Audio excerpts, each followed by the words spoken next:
Welcome back to The Truth About Pet Cancer. I'm your host, Ty Bollinger. I'm excited to share this enlightening journey with you so that you can become empowered with life-saving information that will help you enjoy a happier and healthier life with your pet. Were you able to watch episode 1? I hope so, but just in case you missed it, here's a brief recap. In episode number 1, we saw some shocking statistics about the epidemic of pet cancer that has blanketed the globe. We explored the current conventional medical toolkit for treating cancer, which is comprised of chemotherapy, radiation, and surgery. We scrutinized the current theories on exactly what cancer is and whether it's primarily a genetic disease. We heard from several respected veterinarians who shared their personal educational experiences while in veterinary school. We also examined the war on cancer and were amazed to learn that most medical research is actually not independent at all. In episode number 2, we're going to learn some inside information of the pet food industry. We'll examine the science of epigenetics and nutrigenomics, and we'll learn about species-appropriate diets.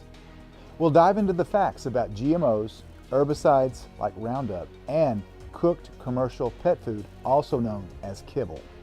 To begin with, please remember that knowledge is power, and we must understand history to understand why we are where we are with the pet food industry. If you look at the history of pet food, starting back in the late 1800s in England, they were using the materials that were left over as part of the human food processing industry. And this way, they had a use for these materials that otherwise would be wasted or thrown away, and they used them for animal food, because animals don't need good nutrition, they're just animals. I mean, that's always been kind of the thought, animals are, service us as far as food sources, beasts of burden, maybe companions as pets, but they're animals, they're not people. They don't have the same needs, the same fastidious needs for good nutrition, and that's totally untrue. I think what people forget is that it wasn't until the 1950s that the powers that be realized that pets could be a profit center.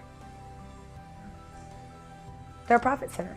So all the human manufacturers realized that all the food that the FDA or the regulatory bodies wouldn't let them feed us, all that substandard, we started getting regulations, started taking care of what was actually coming to the market.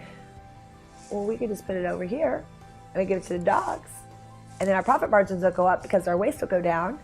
And then we'll make money over here. Amazing. Most of the food that's for the cats and dogs comes from rendering plants. Now, the rendering plant is a nasty thing if you want to really look into it down in Mexico and some of these rendering plants where they take all the spoiled meats, they take roadkill off the side of the road, they take all the moldy, putrefied fats, all of this food, and they just stir it around in these big, huge rendering plants, and then they take some of the water out and then they press this into a food. So, most of the food is cooked, which means there's no activity left in it, and the fact that it's extremely toxic. You're basically poisoning your pet. Pet food companies do care about how to make the most money with the least expensive food. And our goal should be to see what is the best and the ideal nutrition. Dr. Tobias just mentioned pet food companies' efforts to maximize profits rather than focusing on what the ideal and best nutrition is for pets. Is this accurate? At the first of this year, I was out at Cal Jam, which is short for California Jam. It's a huge event in Costa Mesa, California, and I was able to get interviews with Dr. Rick Palmquist, Dr. Joel Furman, and Olivia Newton-John and her husband Amazon John. I was at LAX airport about to fly back to Nashville, and I met a lady named Andrea who was familiar with The Truth About Cancer and said that she recently benefited from our documentaries. She asked why I was in California, and I told her that I was filming interviews for an upcoming pet cancer documentary. Her eyes lit up, and she told me that she used to be a food buyer for one of the multinational pet food companies. She agreed to go on camera and share a little bit about her personal experience. About 10 to 15 years ago, I was, again, as a commercial manager, sourcing manager for a very large company who manufacture pet food, both dog and cat. And my job was to essentially identify sources of supply for specialty ingredients that would then be used for dog and cat food. Essentially, I would go out and evaluate sources of supply, and I would understand the manufacturing process. But I think what was disturbing, to say the least, because I was very new to this industry, is that essentially what I was buying was the leftover carcass and scraps from slaughtered, cattle or chicken or pig. And what happens is every literal piece of the carcass is saved and sold, and that was even more disturbing. So, you slaughter a pig and it goes into the the manufacturing process to basically skin it, and then you take whatever's left, bones and head and whatever, and you render it, and it goes into a big, huge, literally a big meat grinder, and it's literally ground down into a powder form, and then they take that powder and they put it into the kibble. I mean, legally, under the definitions of beef or chicken or whatever meals, legally it states that the animal must be slaughtered to be used in that pet food. However, they are allowing what we call 4D meat, which is downer, dead, diseased, dying, so cancerous meat. They can render that down. They can, the cows that have died in the field, and then they sit in the back of the truck being transported across the country, rotting in the truck. They're not refrigerated, and then they just melt it down to a chemical soup, and that goes into pet food. And they say, oh, it's perfectly fine and safe because once you heat it, you kill the bacteria. Well, you don't kill the toxins, the endotoxins that were released by those Clostridium and other bacteria during that decaying process. That's still going in. The law states that they are not allowed to use that kind of meat in pet food. And when we ask FDA, why don't you enforce this? They, oh yeah, we're not going to enforce that. It's okay. They yell at us and say, oh, you want us to put all of that in the landfill. You're going to fill up all the landfills. How dare you? You're polluting our environment. Okay, great, better to pollute my dog. After hearing about how pet food is actually made and the nasty ingredients, are you having second thoughts about feeding your pet kibble? We all want to feed our pets healthy food, but it's hard to do if you don't know what's in the food, or if you don't read the labels, or if the pet food companies change the names of ingredients so as to cover up what's actually in the kibble. First of all, one of the things that happens at these meetings is they sit there and try to design new ways to hide ingredients. So there is a hypoallergenic pet food that is made with hydrolyzed chicken feathers. So the main ingredient of the food is chicken feathers. And it used to say on the bag, under the ingredient list, it used to say hydrolyzed chicken feathers. Well, then people like me outed them and said, hey, anybody reading the ingredients on that bag, do you realize you're feeding chicken feathers and you're paying $90 a bag to feed chicken feathers to your dog? Like, how are you feeling about that? And it's a bunch of synthetic chemicals added to actually, give some nutrition. And so at the last AFCO meeting, that company proposed a new definition and they got it approved. And now it is hydrolyzed poultry protein isolate. Oh, they just changed the name. They just changed the name. So if you're the consumer and you see hydrolyzed poultry protein isolate, you're probably going to go, well, it's probably chicken meat that's, had some process done to it so that the body doesn't recognize it as an antigen, which, by the way, it still does, but the diet only works 50% of the time. But they just basically changed the name so that the consumer has no clue. That's a dirty trick, changing the name of ingredients to make them sound more palatable or healthy. But that's just the tip of the iceberg. They wouldn't let known cancer-causing ingredients be used in pet formulas, would they? Other things that they allow to happen, ethoxyquin is a proven cancer-causing preservative. It's used very commonly to preserve fish meal. If the ethoxyquin is added on the boat at sea, then it doesn't have to be included on the label of the pet food. If it's added at the processing plant, the pet food plant, then it does have to be on the label. So you could be feeding a fish meal food that has ethoxyquin, but you don't know it. And the company doesn't have to tell you. That is shocking. If the cancer-causing agent is added to the carcasses before arriving at the pet food manufacturing plant, then it does not have to be included on the label. Just to be clear, ethoxyquin is commonly found in many popular brands of pet food, and it's been linked to canine liver and kidney cancer. Other ingredients to look out for are BHA, which has been linked to tumors and liver failure, and BHT, which is another preservative, linked to cancer and endocrine disruption. I asked Dr. Morgan if there were previous instances where pets had been harmed or even died from some of these unlabeled ingredients. So, back in 2006, we had the melamine toxicity that killed tens of thousands of pets with kidney disease because that was added overseas in China. Nobody bothered to test it in the wheat gluten. We have propylene glycol as a preservative. We have tons of sugar. We have tons of salt. They're used as preservatives. We have red dyes. The dog doesn't care if it's dyed green, yellow, purple, and red. That's all for the consumer. And the pet food companies are spending a lot more money on advertising, the big ones, than they are on ingredients. And so when we go to these meetings, there are industry representatives in there from the waste oil industry and from the grocery waste industry, and they're just trying to figure out how to sell their waste products to pet food companies so they get paid for all their waste products. So recycled restaurant oils. It doesn't go into dog food, but it goes into cattle feed, which we all should be concerned about, but grocery store waste. So all those expired dairy products, all those expired bakery products go out in the dumpster, sit in the sun for a while, then they get picked up and then they go to a plant and they get all mashed together and ground up and then it goes into cattle feed. So all those plastics, they've got glyphosates, they've got chemicals. We're feeding it to the cows. Well, do you think it comes out in the milk and the meat? Yeah.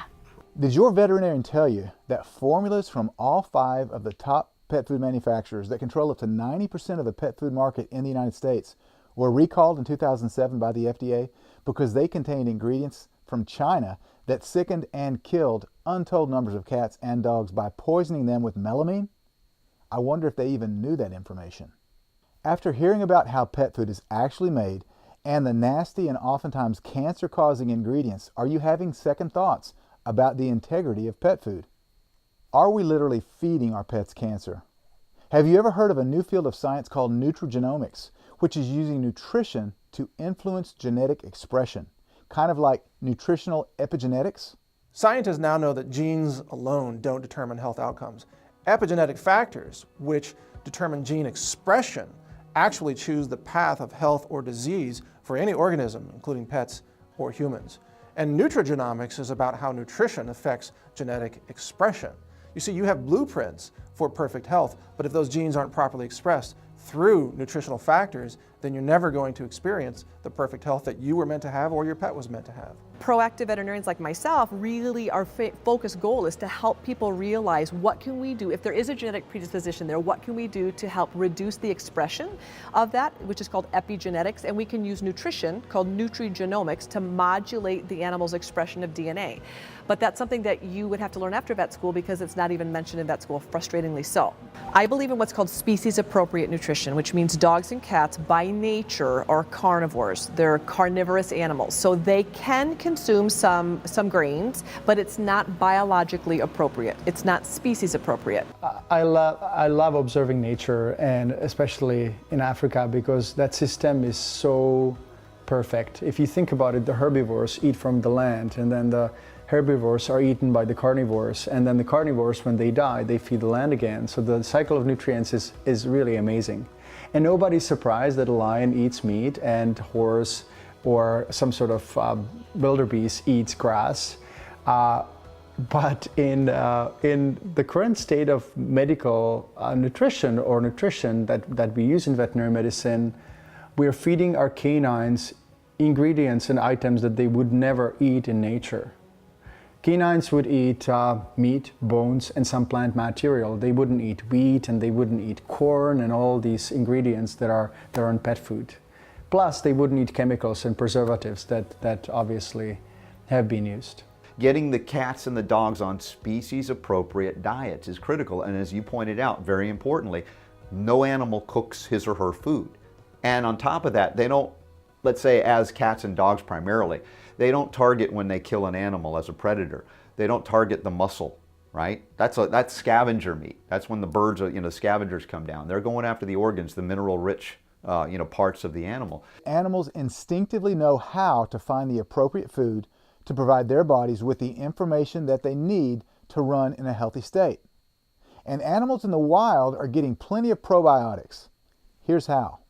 Well, yeah, sure. So you have a big cat in the wild, they're going to go for the bone, cartilage, organ meat first. Yep. before even going for the muscle. And interestingly enough, the way they got their probiotics, because they did eat probiotics, is after they killed their prey, they tore through the intestinal tract. So they degutted that animal. Well, when they did that, they're tearing through the intestinal tract, and then all that effluent, green, rich chlorophyll, delicious stuff for them is in their mouth, and then they're just swallowing it. One of the interesting arguments that the veterinarians use for why you should not feed the dog raw meat is because they're afraid of a bacterial infection. Yeah, right? So these dogs are eating a rotted piece of junk on the side of the road, right? You know, dogs eat carrion, which is rotting meat. You know, they're a scavenger species. Scavenger species will eat anything. And you're worried about a dog can digest almost anything, right? So you're worried about a bacteria. If you get a good organic chicken, grind it up and give it to the dog, what are you worried about if you're a little bad? The dog will be getting so much healthier from that. Veterinarians are the only wellness profession that actually tell you to eat more processed food, and fresh food could be risky. We don't know if it's safe to feed fresh food. If raw food were dangerous for animals, there would be no animals left on the planet. Mike Adams' statement may seem simple, but it's truly profound if you think about it. Let me ask you a question. How do you starve a tumor cell?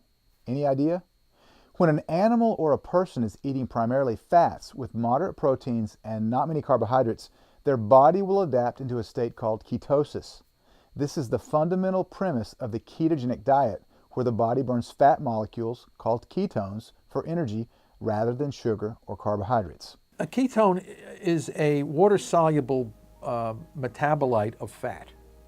Okay, so if we stop eating for a couple of days, after 36 hours, stop eating, we're not taking in food. So our body has an ability to generate energy from within. And we have a quick storage which is called glycogen, which is in our liver and muscles. And that's just long chains of sugars hooked together. So when we stop eating and we start going to glycogen, so we start chopping down this chain and we get sugar that way. But the body hormonally recognizes that we're starting to cut into a ready reserve. And therefore, another hormone, glycogen, turns on and starts to take fat from our body. Our adipocytes start releasing triglycerides into the bloodstream. And the triglycerides, which are just fat molecules basically, is your white fat is triglycerides. That goes to the liver, and the liver has enzymes that, like a wood chipper, like putting logs into a wood chipper, these long chain fatty acids go into the hepatocytes, these liver cells, and they chop up these fats into these water-soluble ketone bodies. And the ketone bodies now flood into the bloodstream, and they serve as the alternative fuel to glucose, in the brain especially, because the brain uses almost exclusively glucose. It doesn't burn fatty acids, whereas heart will burn fatty acids. And liver burns fatty acids for energy, and muscles burn fatty acids. But all the cells will burn ketones and fatty, except the brain, they only burn ketones. So glucose or ketones, they don't burn anything else. So what we're doing then is transitioning the energy away. Now, well, why can't the tumor cells use the ketones? Well, what makes them? And it turns out ketones require a strong mitochondria. Every cell has the energy processing to make ATP, these little organelles called mitochondria. And Warburg said the mitochondria are defective. Well, a lot of people say Warburg was wrong because they have evidence that mitochondria look okay. Well, that's only on the surface. When you look on deep, you can see that they have problems. As a matter of fact, we tested Warburg's theory by examining mitochondria structure and function in a whole range of different spontaneous tumors.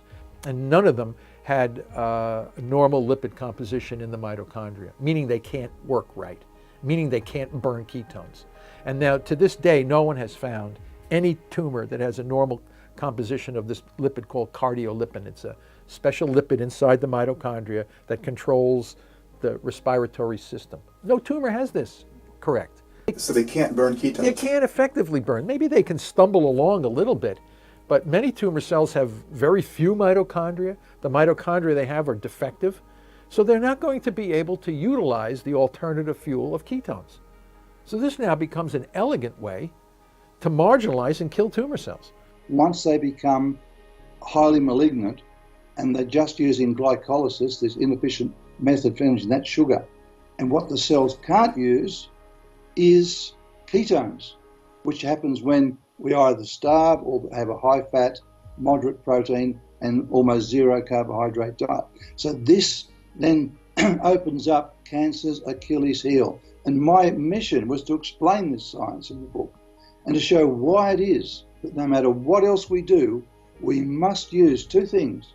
One is a ketogenic diet and the other is calorie restriction. Using those two things, any cancer can be starved, but you have to be very strict about what you do. When you burn fat for fuel, you create a special type of water-soluble fat called ketones. And ketones easily permeate into the brain and all the cellular tissue. They don't need a carrier to go through.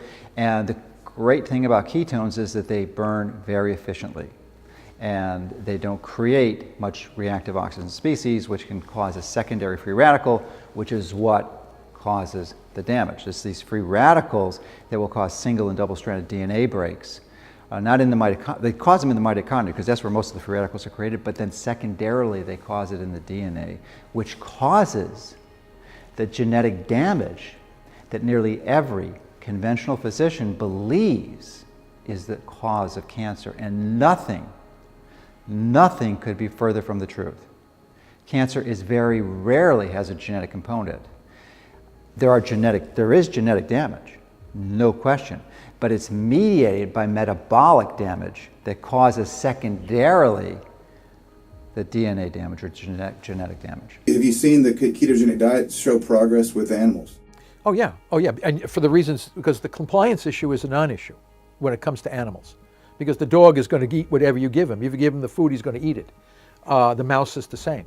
Unless the food is so unpalatable that then we have to work on that too. Because now the food industry is moving into this space, developing ketogenic diets that are more palatable, less draconian, because the issue is sugar and ketones. Get your sugar as low as you can, get your ketones as high as you can.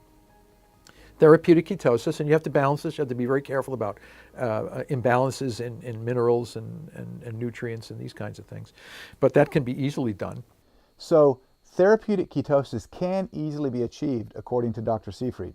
Have a listen as he shares about how they stumbled upon the importance of fasting and calorie restriction when it comes to healing animals with cancer. Now, this happened while they were experimenting on mice with brain tumors during the testing phase of certain drugs aimed at stopping ganglioside biosynthesis. We were getting tremendous results with ketogenic diets. At the same time, we were studying drugs it turns out that the drug that we were looking at to stop ganglioside biosynthesis, we like to try it on tumors. We had some mice that had tumors. And it was working. And the company that was making the drug got, whoa, this is far more interesting on a cancer population than it was on a lipid storage disease where there's not as many afflicted. So they said, oh, we'll give you $200,000 to figure out how this drug is working on stopping cancer or slowing the tumor down. So it became clear, so we started to feed the mice that had brain tumors with this drug. And the brain tumors were shrinking. And, but we also noticed that the body weight of the mice was going down at the same time. So we decided to put in a body weight control, like another group of mice that didn't get the drug, but we restrict their food so their body weight was exactly the same as the guy that was getting the drug. And then we looked at the tumors and they were exactly reduced to the exact same size. So we said, whoa, what's going on here? So this drug turned out to be working through calorie restriction. So the drug was causing the mice to stop digesting their food. So the mice were eating the food, but they were losing weight because they weren't digesting the food. So when you put the body weight control in there, where you actually took the food away, it was having the same effect on the growth of the tumor. So of course, unfortunately, the company that was giving us this drug that thought they had some new blockbuster, turned out you could get the same thing by restricting the food. This became unexciting. Like, what is the mechanism by which the drug is working? Well, it's causing the animals to eat less food or digest the food less. Well, this is not exciting. This is not some sophisticated new, well, you can get the same thing if you just go on a therapeutic fast. You don't need the drug. Ubiquitously through scientific studies with almost all species of animals tested, we find that when we moderately restrict calories in an environment of micronutrient excellence, the animal can live 1.5 times longer and be free of disease and age slower. We're talking about the only proven fountain of youth, proven in a scientific sense to say it's reproducible in every species that you test it with. You know, rats, monkeys, baboons, and humans too, is that if you want to live a long life, you have to moderately restrict calories. When you have a problem with your dog or your dog is sick, naturally what happens when an animal gets hurt or is sick in nature, they fast. The human body and the animal body most effectively repairs and detoxifies and heals best in the non-feeding state. Feeding is an anabolic process. It's a building and restorative process of nutrients. And while the body is bringing nutrients in, it's not really as effective as throwing toxins out and doing repair of tissues. So it's not dangerous, especially if your pet is overweight. One of the most beneficial strategies that you can do for your pet, if you have an overweight pet, is fast them. I can tell you with the highest degree of confidence, not a micro doubt in my mind, your animal will not suffer, it will get healthy. And in fact, Dr. Seyfried, we were at an interview, we were at a brainstorming session in Orlando last year in October, an event that we were attending, and he related this story of this dog they were trying to kill, by fasting him, and they couldn't kill him, he was just getting healthier because they were fasting him. So it really is an extraordinarily powerful intervention. So if your pet is overweight, believe me, it's one of the best things you can do for them. So we see the importance of therapeutic fasting for animals. I'll bet you never thought that simply fasting your pet could actually help it heal. Cats especially are not good at self-regulating. Their wild ancestors, after all, weren't given bowls of food to eat. They were out hunting for it. If their food is left out for cats to graze on, they probably will. Think about it. How good is your self-control if a big bag of chips is left out all day? Cats eat out of boredom, just like you and I do. If they're not being stimulated or entertained enough, though, they will certainly eat because there's nothing better to do. If you're feeling overwhelmed at all this new information, please don't. We all have a lot to learn when it comes to how to properly feed our pets, and my family is no exception. With our dog Grizzly, we actually had a really big curve learning about the importance of healthy food for animals. We used to just feed him run-of-the-mill dog food, pure, right off the shelf. I like to think that they have favorite brands, and I have favorite brands that I like to get them, but we would just feed him, anything. But we noticed, this was a couple years ago, we noticed that he was actually throwing up a whole lot. We had no idea why. We like to let him in the house sometimes. We couldn't let him in the house at all. And it was really bad. He was throwing up, a couple times a day, and we didn't know why. And he stopped eating, and we realized eventually that it was his dog food. We looked at the ingredients, and the first one I believe was corn. There was soy was really high up on the list. It was not actually what you would want a dog to be eating. It was not meat. It was all synthetic products, grains, which of course with the dog food not being organic, they're GMO, filled with poisons and pesticides. So, we figured this is probably what's going on. This is why he's throwing up. So we immediately started feeding him an organic, grain-free, meat-based dog food. And he immediately got better. And he's just as healthy as can be. And it's amazing the difference just the diet makes. And so Grizzly's still our happy dog and no more throw up. He's healthy as can be, and he's our happy dog. We learned with our dog that the saying, you are what you eat, that doesn't just apply to humans. It applies to animals as well. He's a very healthy, strong German Shepherd, but he was reduced to throwing up every day, being very sick and unhealthy because of what he was eating. Our daughter Brianna just mentioned GMOs. Unfortunately, due to our lack of knowledge at that time, we were feeding Grizzly non-organic kibble, which not only contained GMOs, but also contain massive amounts of glyphosate, which is one of the toxic ingredients in Roundup. Now, we know that glyphosate, and moreover the entire formulation of Roundup, which is what they used, is very toxic, and it has all sorts of effects on the body. And it was declared by the World Health Organization as a probable human carcinogen, class 2A. Now, they also determined that it is definitely a carcinogen for animals. So when we're talking about pets, it's not probable, it is an animal carcinogen. according to the World Health Organization's IARC committee, which makes the determination for the world. Now, are our animals being exposed to a lot of Roundup? The answer is yes.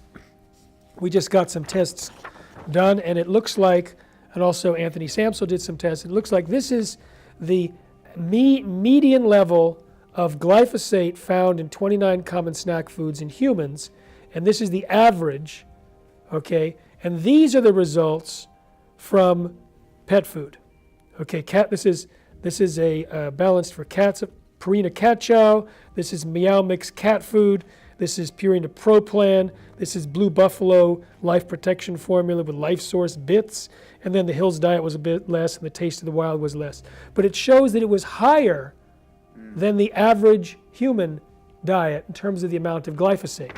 And we had only two samples of pet urine, and this is the urine from a non-farmer in Iowa. This is the farmer in Iowa, and this is the urine in the dogs. Wow. Glyphosate, they have actually shown to alter the microbiome. It was actually patented as an antibiotic, as well as their other patents. It is patented as an antibiotic. But when you start altering the gut, you look at we tend to do pieces and parts medicine in standard medicine or Western medicine. But you can't. You have to look at the whole picture. And when you start altering the microbial population of the gut, you alter a whole spectrum of things that are occurring. Let me give you a description of what it does. We know that it's a carcinogen for animals and probable carcinogen for humans. It is patented as an antibiotic. Now, if we eat it or we digest it in some way, we have our microbiome, our gut bacteria. That is important for detoxification, for the immune system, and for digestion. The glyphosate more readily kills the beneficial bacteria like Lactobacillus and bifidus, the stuff we want, the stuff we buy in the probiotics. It's harder, it doesn't kill easily the salmonella, the botulism, the negative E. coli, and so it can cause a dysbiosis, an imbalance of the gut bacteria. Now, the imbalance of the gut bacteria is linked to cancer. One way that it's linked to cancer is that it can cause gaps between the cells of the intestines. Glyphosate alone, if you just put it in a test tube with human cells, it'll cause gaps. So the glyphosate or the gut bacteria can lead to gaps in the walls of the intestines. That's called leaky gut. Leaky gut is linked to cancer. Also heart disease, Alzheimer's, Parkinson's, autism, autoimmune disease, inflammation, and allergies, among others. It also is a mitochondrial toxin. Otto Warburg talked about the mitochondrial theory of cancer, and there's a couple of reasons why glyphosate might be toxic to the mitochondria. It chelates, that's another property of it. It binds with minerals, making them unavailable, and mitochondria require certain trace minerals in order to function. I was talking to Zach Bush, who founded Restore. He's been looking at cells under the microscope for years with glyphosate added, and he thinks it's how it destroys a certain protein structure in the mitochondria.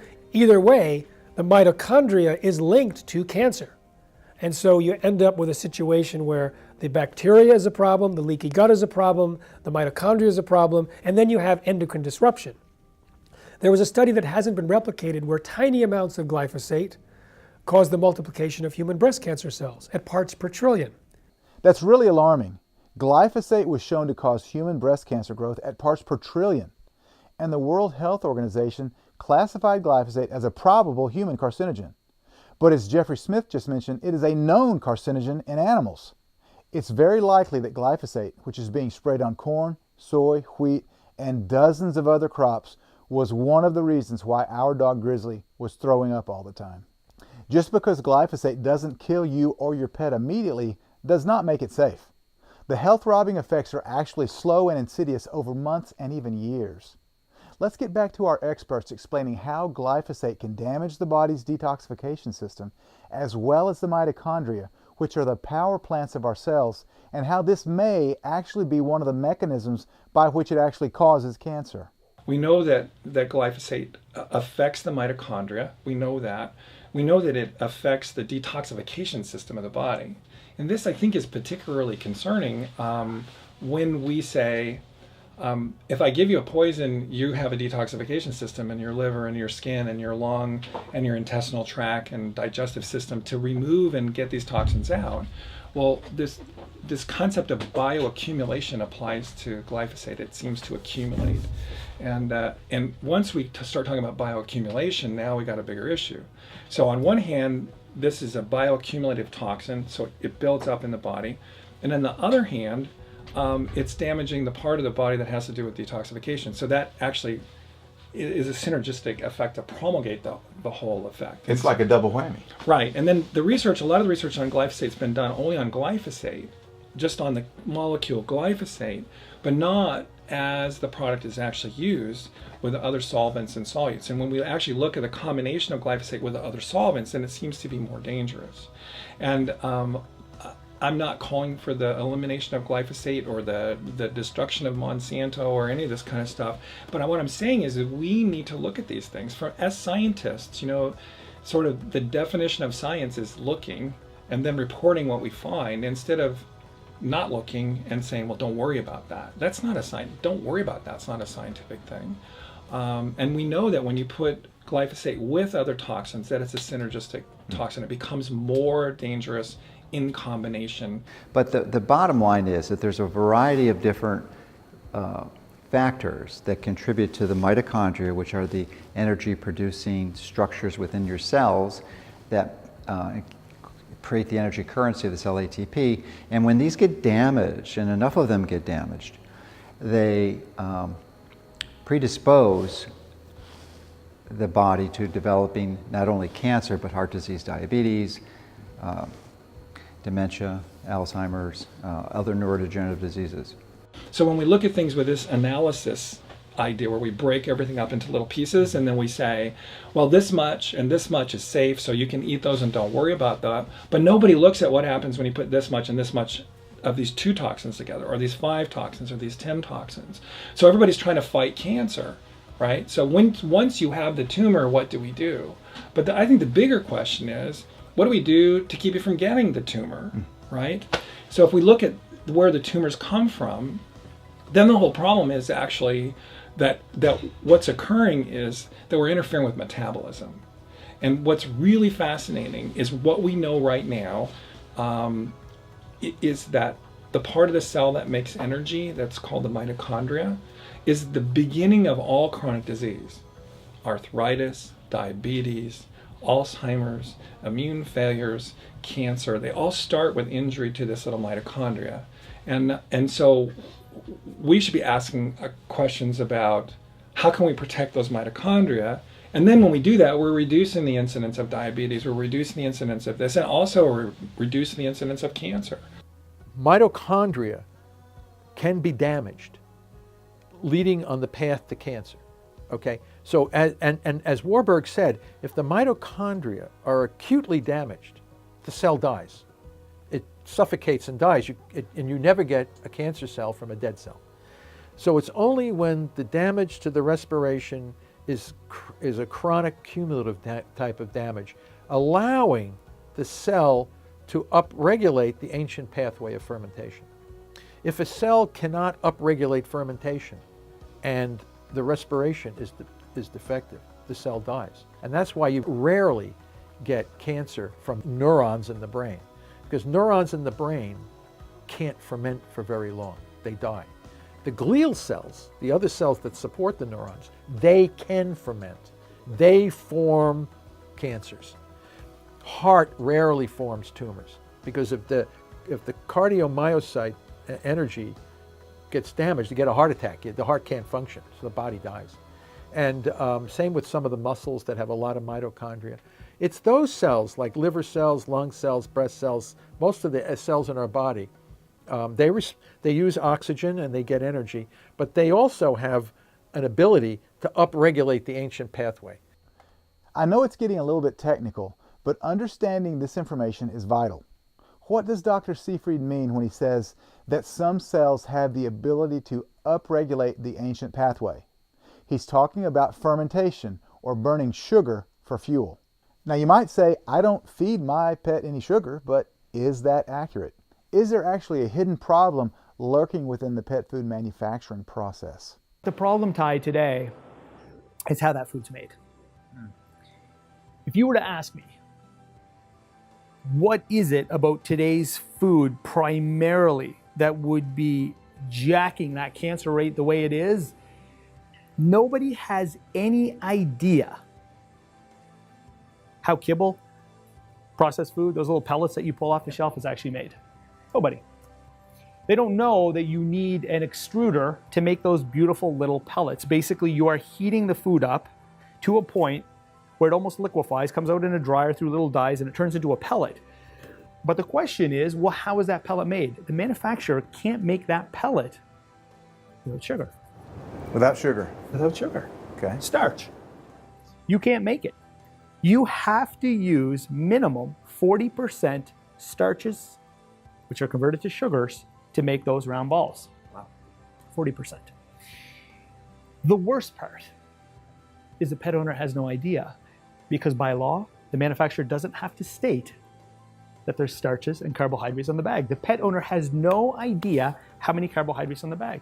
And that's not what dogs eat.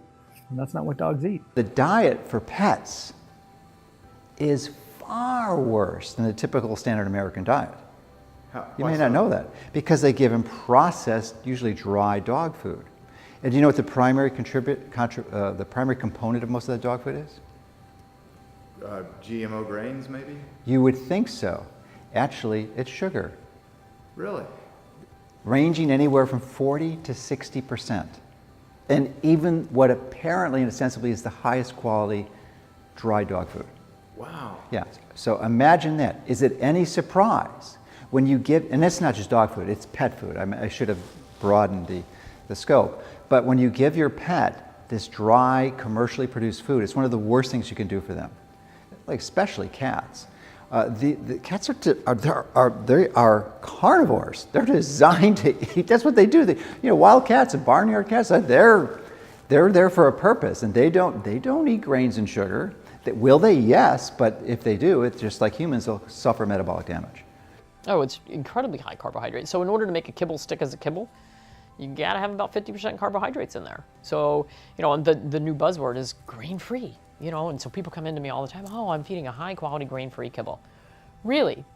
And when I say to them, do you think that's carbohydrate-free? Yeah, it's low carbohydrate. I'm like, no, it's not. It just doesn't have grain. It doesn't have wheat, corn, and soy. Just a different source of carbs. It has a legume, or it has a potato, or it has tapioca, but it's still a carbohydrate. It's a lot of carbohydrate. So when we talk about, oh, my dog food's grain-free, great. Ask yourself a question. Melted chickens into sand goes into kibble. How do they get into kibble? It requires a starch. It requires a starch. So while there's no more corn, because we're all like, ooh, corn's bad for dogs. We've all aligned. Many people, most people understand that. So we're gonna use peas. We're not gonna talk about it because no one's thinking about it. So what you've done is you just create a giant piece of starch so your dog can eat it. I got in trouble on a radio show once. I was a co-host on a show, and I said, well, a kibble diet's never going to work for a cancer patient. And she stopped the show and said, you can't say never. I said, well, I kind of feel like I can in this case. Like, in my practice, it's never gonna work.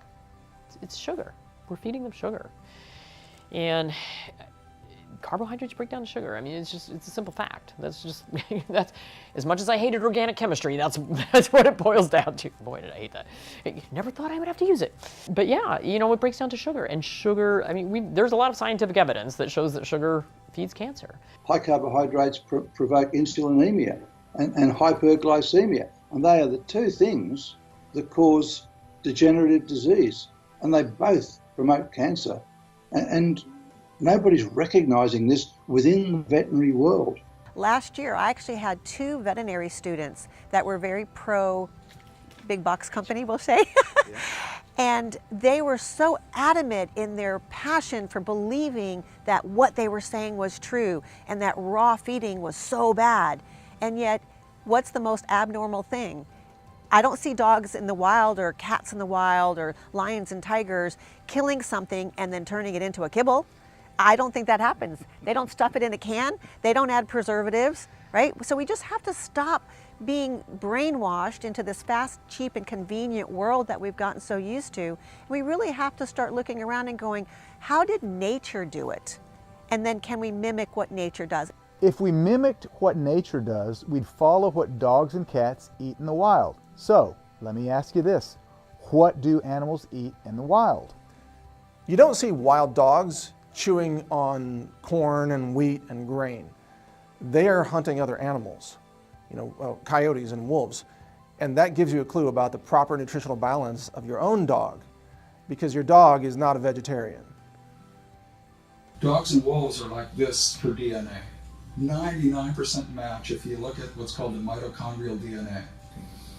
So what does a wolf eat in the wild? They eat prey, right? It's always fresh and it's alive and it's raw and it's balanced. They don't just eat the muscles and run off. They eat the bone, they eat the organ, they eat a little bit of digested vegetation that's been semi-digested.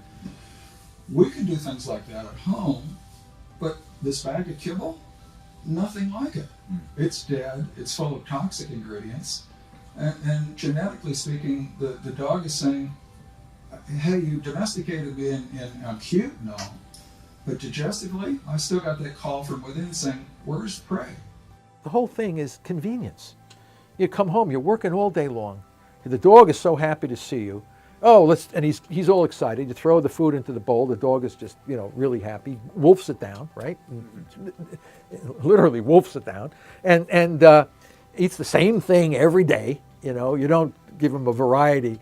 You come home and eat the same thing every day. You say, what the hell's going on here? I mean, why am I getting the same thing every day, right? Dogs did not evolve to eat the same thing every day either. So the whole thing is upside down again, feeding these dogs, and they're getting sick. And they're getting fat. They're getting all kinds of the same kinds of problems that we have as a species. They're suffering from the same maladies that we're suffering from. And do you think there might be a common link in what they're eating? Dogs aren't buying the dog food, in the store. It's their owners that are buying that. So it's marketed to the owners. So when they see, potatoes and yams and snap peas and everything, this sounds good. But you don't find a dog out in the field digging up potatoes. They're normally running down some protein instead. So the digestion, not only what they eat, but then the ability to digest that is often very compromised because of what's in the food. You just buy the bag of food. I mean, really, you just buy it, you pour it out. It's what your mom did. It's what you don't know any different. You're not thinking you shouldn't, or what else could you be doing? And here's the thing I'd like to tell people. When we're talking about those ingredients, let's talk about your dog's label on the back and how the ingredients go from, a lot of people become educated, especially people watching this series, hopefully, but a lot of people understand that first ingredient is the most important ingredient, because on a dog food label, they do rank them from how much is actually weighted in the bag, from number 1 to 0, and to the last ingredient. And when you look at that first ingredient, you'll have people be like, oh, our first ingredient is chicken, and then maybe you'll say that second ingredient is usually byproduct or chicken meal. You'll see the word meal. And it's relatively a pleasant word, meal. I mean, we're going to have a meal later. We have a meal with my son, wheels on meals. I mean, meal, wow, what a pretty word. But let's talk about what meal is.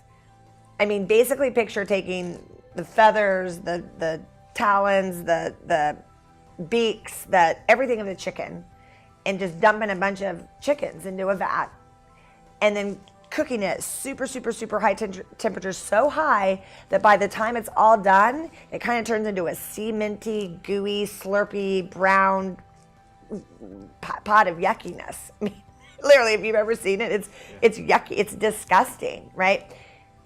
There's not a human on this planet, no matter what they price it out, that would scoop that out and give it to their dog. Maybe I shouldn't say a human on this planet. There's not a pet parent. That's the difference. Someone that views himself as mom and dad to their fur baby that would ever do that. Then they take that and dry it out and turn it into sand. It looks like sand. And it's brown sand. Your dog wouldn't eat it. If you put that in front of your dog, it'd be like, what? Oh, what? And they'd be confused. And again, as I pause that, going back to what I was talking about, the domesticated animals and what we're feeding them, like we brought them in, we're feeding them this crazy way of feeding, a vat with sand, okay? And then we put it together and we spray fat on it, and we actually make it a color, which is hilarious because dogs are colorblind. So who's the color for? Who is the color for? people buying it, right? Exactly. So the colors for you, why are they tricking you? What are they hiding? It looks like you got a great variety of food in there. Yeah, you Different just feel colors. really good about it. You're like, it looks pretty. The dog is so opportunistic. It's so based on survival. It's such a predator. It's so committed to surviving. It might actually end up eating what we're talking about right now out of desperation. And you're paying a premium price for it. You're paying a premium price for something that your dog might eat if he had to survive. If you're in the wild and you see an animal that eats what it knows to eat, no humans intervening, no veterinarian saying, hey, you need to eat this, cat or dog or whatever you are, they know what to eat. Do you find much cancer in the wild? Well, not unless they're hanging out around Chernobyl. You won't see wild animals with chronic disease. It's unheard of. It's a man-made disease. Could it be that kibble is actually part of our unknowing contribution to this man-made disease we call cancer? Let's continue with Dr. Will Falconer. The common word is byproducts. What does that mean? Well, byproducts can include, and often does, the 4D meats. I don't know if you've run into that term, but 4D stands for dead, diseased, dying, or disabled cows when they come to slaughter, or pigs, or whatever. So that can't go to human consumption, but boy, the pet food manufacturers snap that up. It's a bargain. It's protein. There's a broader problem with kibble, from my perspective, and from a lot of people's perspective, in that it's cooked. So I'm going to come back to the ingredients in a second, but I'm going to start at the top level of understanding that kibble is cooked. And most people, I know I wasn't. I had never thought about how kibble was even made. To manufacture high quality, human grade, excellent quality meat-based pet food is incredibly expensive. So 100 years ago, the pet food industry substituted excellent quality protein for rendered protein, which is really how we recycle the leftover pieces and parts from the human food industry. It goes into pet food. And then we use a lot of unnatural fillers, the corn, wheat, rice, soybeans. Now we're using grain-free options like a lot of potato, a lot of lentil, a lot of tapioca, a lot of starch, because meat's expensive. So pet foods are really constituted of a lot of high carbohydrate, high glycemic index foods, along with some rendered protein and a synthetic multivitamin. We extrude those foods, which means we force them through a machine that creates the pellet. And extrusion in and of itself, it creates problems. When you heat protein to very high temperatures, you get a carcinogenic byproduct called heterocyclic amines. When you heat starch to high temperatures, you get a toxic carcinogenic byproduct called acrylamides. So every bag of pet food that has been extruded, which is dry or kibble, we call all the same word, those foods with every bite that you're feeding your pet contain known carcinogens. And so if you take dry food, if you take dry kibble, for instance, for dogs, you cook that food at a high temperature. We get these things called advanced glycation end products, these AGE. These AGEs, these advanced glycation products, basically what they are is sugar, stuck on a protein molecule. So these then change the way that proteins work in the body. They cause inflammation. They cause free radicals to accumulate. They damage mitochondria. They cause mutagenesis, changes in the DNA, all this kind of stuff. So those advanced glycation end products, too much sugar, cooked with too much heat, mixed up with fat and all this other stuff. Now you have those in the food. You've got, if it's a grain-based food, you've got mycotoxins. You've got some unknown amount of glyphosate. And if you start looking, all these things target the mitochondria. So it's a realistic thing to say, wow, maybe that's part of why we're seeing increasing cancer rates in the animals and people both. Dry dog and cat food, canned dog and cat food is far from optimal nutrition. And regardless of how good the ingredients were that went in the beginning, by the time it gets down that processing line and it's been cooked and extruded at over 400 degrees, there is not only a lot of nutrition that's lost, but there's actually a lot of things that are produced chemically within that food that legitimately cause cancer. A perfect example that I think a lot of people are aware of these days because it's in the news now are these things called advanced glycated end products. It's a kind of a mouthful, but the long story short is when you take proteins and sugars and fats and you cook them, there's this caramelization process, kind of like if you cook a steak and it browns on the outside, or you bake bread and it gets brown. The chemical compounds that are responsible for that browning, that caramelization, it actually causes cancer. And the problem that we have is there is an enormous amount of these compounds in dry dog and cat food, something to the tune of, I think the last statistic I saw was your average dog eating dry food or canned food eats 122 times more advanced glycated end products than people do on a daily basis. The figure for cats was something closer to 38 times more. But either way, if you think about it, every time these dogs are eating their food, they're eating an enormous quantity of cancer-causing chemicals. Just recently, there was a study that was published, a 26-year study. And the study wanted to find out why was the sperm count in males going down? Like they were becoming more sterile. They couldn't figure it out. 26 years of research, finally the answer just came out not too long ago. They were finding inside the testes of these dogs, when they drew it out, they were finding PCBs and they were finding phthalates. And so where on earth was this coming from? It took 26 years to realize that it was coming from the packaging of the pet food. Wow. They tested the pet foods and they found that within these pet foods, there was massive loads of these PCB and phthalates, 4 times the legal amounts in these bags. And so of course, our animals are consuming those. Whenever we talk about the epidemic of health disorders within the animal population, pet population, there's a mirror reflection, that we experience, as humans. We're dealing with the same problems. And when it comes to actually the research that I've spent the past decade immersing myself in, what I find so interesting is that there is a specific experimental model where they take the Western diet, which is almost like the analogy of kibbles really for pets. You have just dead, processed, starchy, usually wheat or soy, with some kind of protein as well, maybe from an animal product. And they will use that as a sort of a lethal force. They'll induce a disease state that's consistent with metabolic syndrome, cardiovascular disease, diabetes, and cancer. It will literally induce those symptoms and then pathological processes in the body. So it is very true, I think, that we're becoming aware that ancestral diets and biologically compatible diets are the foundation for health, and that we shouldn't necessarily be looking into some obscure genetic explanation for what's going on with our pets' poor health. It's as simple as what we're putting in their dish every morning to feed them.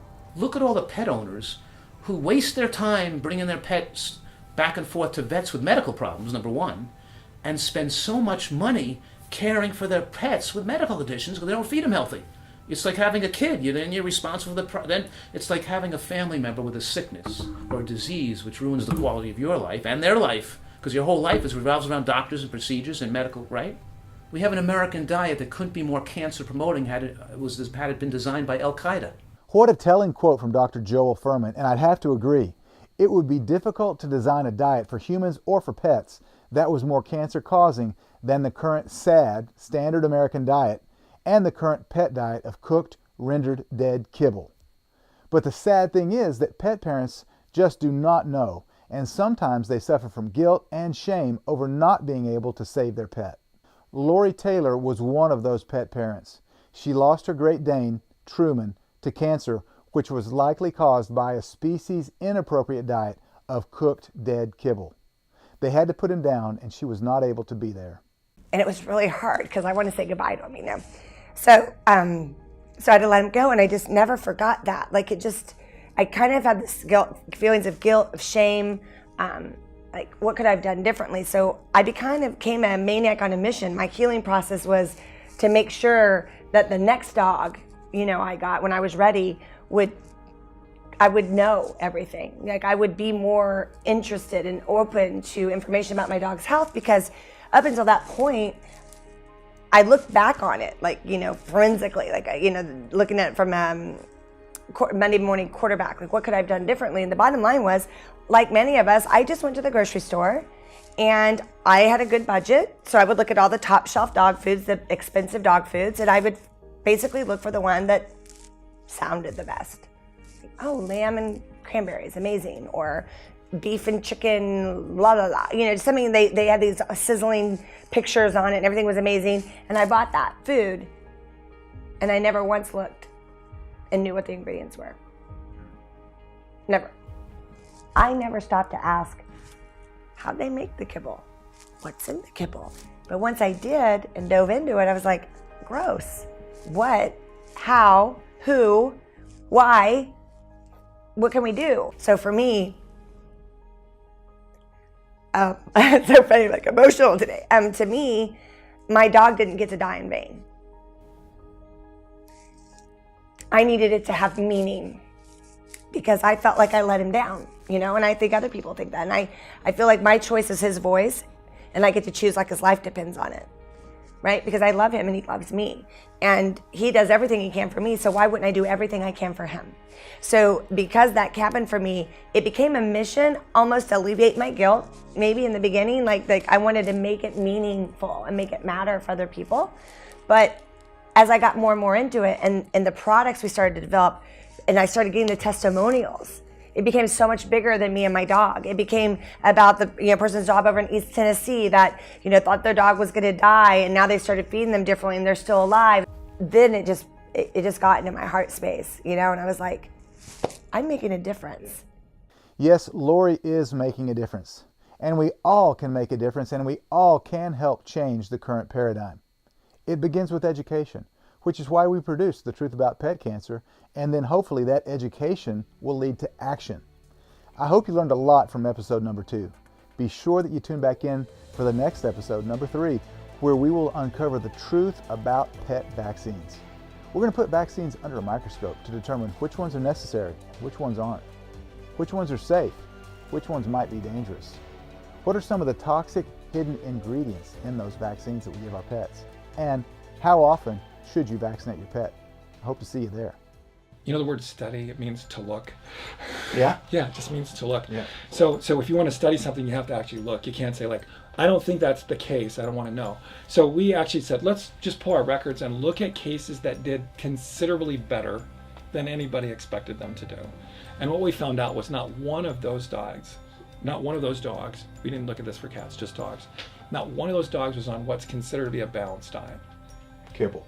When I think of the dog, I think of, well, she doesn't eat organic, so I give her regular eggs. We have like a whole platter of eggs for the dog, and we have these real super expensive ones for us. And you brought it to my attention that basically we need to start thinking more about, if you want to have the impact that we have in ourselves and all the people that we advise, then we need to do the same things for the dog.